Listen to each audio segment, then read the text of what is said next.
My name is Fazzril FAREEDZWA AHMAD FAROUK. I'm from the class of JBA 1145D, presenting you today the subject of FIT 376 Analysis and Valuation of Fixed Income Securities, prepared for Sir Muhammad Farid bin Zakaria. So what are you waiting for? Here we go. As you can see here, this is the first part of the chapter. It shows the bond risk, which consists of 5.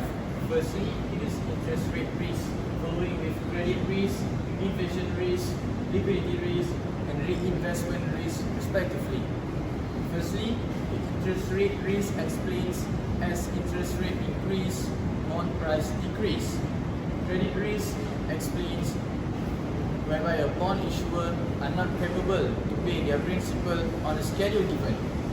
Inflation rate risk explains as inflation occurs, interest rate might increase. Liquidity risk explains where a bond issuer are not capable to find buyers in the market, so they are forced to sell the bonds at a discounted price. Reinvestment risk explains as if the interest rates are declining, investors are forced to reinvest their coupon income plus principal at maturity date at a lower rate. Not wasting our time, let's move to the next agenda, which is bond ratings. Bond rating explains where particular agencies measure a particular bond using its credit quality. So in Malaysia, as we know, there are 2 agencies that are in charge for this matter. It is RAM and also MARC. Okay. The criteria of this RAM and MARC are ability to pay interest expense, ability to generate profit, and ability to pay the principal.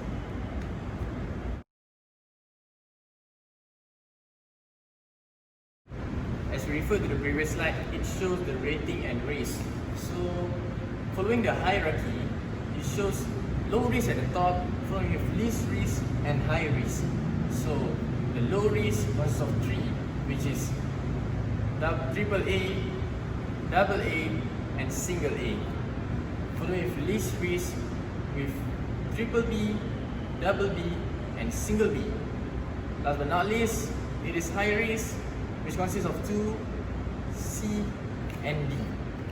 Following the hierarchy, these are the level of ratings: highest quality, high quality, strong, medium, speculative, very speculative, possibility default, in default.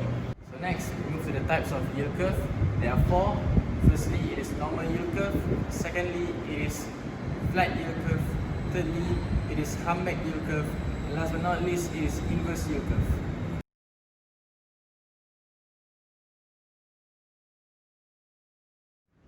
So firstly, it is normal yield curve.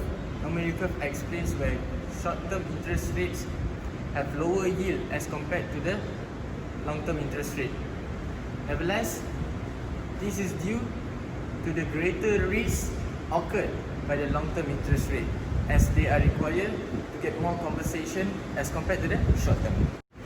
Secondly, it is inverse yield curve. Inverse yield curve explains where the long-term interest rates have a lower yield as compared to the short-term. Next, it is flat yield curve. Flat yield curve explains whereby the long-term interest and short-term have no disparity or little between each other. Lastly, it is AHMAD yield curve. This yield curve primarily known as a bell-shaped curve. Hence, as for this matter, the medium term of interest rates is way higher than the long term and short term respectively. So my video presentation has come to an end. Thank you for spending your time watching, especially Mr. Farid. I hope you understand my explanation regarding bonds introduction part 2. So I think that's all from me.